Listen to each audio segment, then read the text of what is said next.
aje. Lakini point ya kwanza hapa Mr. Speaker ni watu wote watatoa William Samoei Ruto ambao wako na idea hii Kenya iende vizuri. Na mnajua Kenya iende vizuri. One Mr. Speaker, saa hii ukienda hapa hata hospitali yoyote Kenya mzima SHA iko na shida.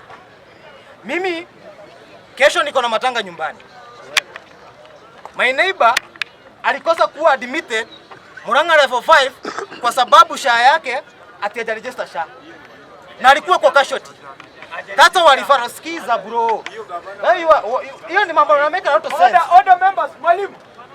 Kama uko na swali, just carry out your hand. Sasa mwalimu wapi na shauti hapa? Sawa. Hapa Dikra. Mimi sijai kuja hapa kufanya kipindi. Kesho Mr. Speaker alikuwa referred Murang'a level 5 saa 1 ya usiku.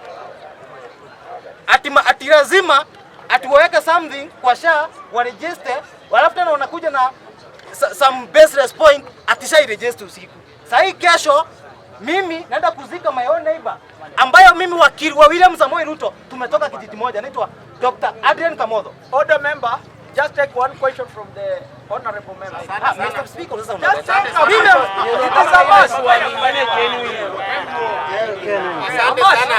Asante sana Mr. Speaker kwa kuniprotect. Mr. Speaker, mwalimu. Okay, sawa.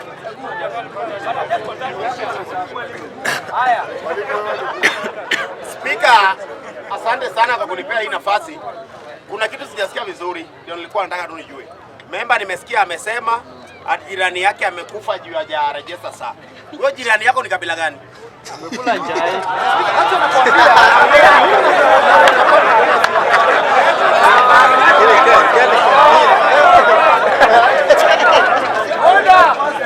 Order members. Order. Wewe mwalimu. Nimeona kama ulikuwa na genuine question. I'm giving you time. Just come forward. Yeah. Come forward. Uulize kitu ulikuwa unaongelea ukiwa.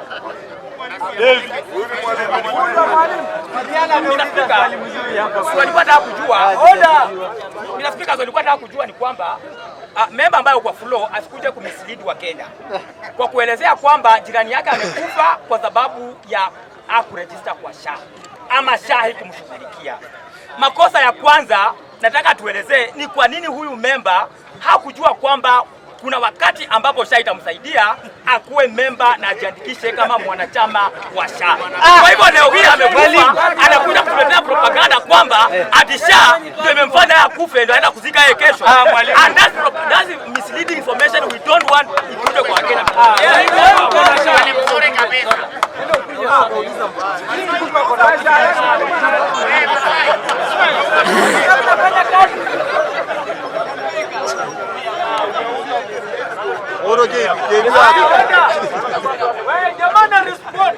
Mr. Speaker, yes. Sijui kwa nini sometimes unatanga mchezo.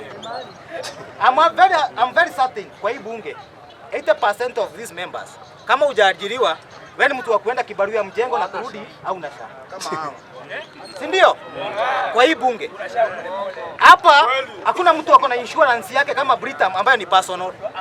So tukiongea kitu tunaongea kitu ina make sense. Na mimi nashangaa huyu member anakuja kutuambia hapa ati mambo ya SHA. Next time atapata hapa atakuja hapa kutetea watu. Na mimi kitu inanikoseshanga hata peace. So member, mimi kijiji yangu ndio imetoa wakili wa William Samoei Ruto. Ameongea leo asubuhi na akasema Nairobi Murang'a level 5 haina shida. I'm not here to make a propaganda. Hii ni kitu naweza kuwa sued kwa sababu ya kuja kuleta propaganda hapa. Na kuambia ile kitu iko. So ukikuja hapa kufanya swali, make sure wewe uko na kura. Na kama you want to vote William Samoei Ruto, you have that right. Lakini on my own part, I can see some policies ambazo ni very unpopular kwa hii serikali ya William Samoei Ruto. Mimi nimetaja SHA ya kwanza. Order member. Sahi order. Unaongelea mada gani katika hizo? Unajua hakuna SHA. Uliza hii mambo, umeniuliza youth watoto aje. Na mimi kama kijana najaribu kuelezea. Order. Ndio maana tunapeananga hii juu ya mada.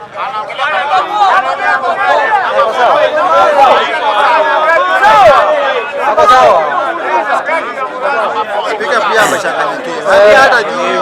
Basi nimalizie niseme hivi. Basi wacha niongee. Basi wacha niongee ile kitu. Wacha basi niongee ile kitu mtaelewa. Mmeuliza wacha ndio niende direct. Hii number 5 hii mada ya youth. Watatoa William Samoei Ruto hadi. Fungueni bunge yenu bana. Mr. Speaker, nilikuwa nimeanza kusema hivi. Si youth watatoa William Samoei Ruto, ni wa Kenya. Ambao youth ndio wako na proportion ya registered vote ambao ni wengi. Simple as that. Na mimi nikisema hivyo, mimi najua youth they have the idea vile serikali inafaa kupangwa. But sasa ukiangalia policies mingi za serikali ya William Samoei Ruto they are unpopular. Sasa ukiambia kijana hapa 35 years hata sitaki wa 18 years, wewe juu unakata mambo ya housing, utapata hiyo nyumba aje? Hana idea. Tatu unapata hao watu they can afford ati kukusanya vijana wanawapea nyota fund. Why? Hiyo ni kama kurushia dogi nyama piece moja, dogi 10 wagombanie hiyo nyama. Na unaona hapa hao watu ukiwauliza dawa hawana, but they can still bring 1 million ikaona na watu 1000. What are you making sense? So Mr. Speaker, namalizia nikisema hivi. Mimi vijana chukueni kura. Najua you are selling the same boat. Wachana na mambo mengine ya wazee. Na that's why unaona hao watu wakitaka kuproject propaganda wanatumia the same wazee. Hakuna vile mzee wa 85 years ama mzee wa 85 years ata prescribe mambo ya vijana. Na tukue smart. Na mimi naanza naongea na vijana wa Nyanza region.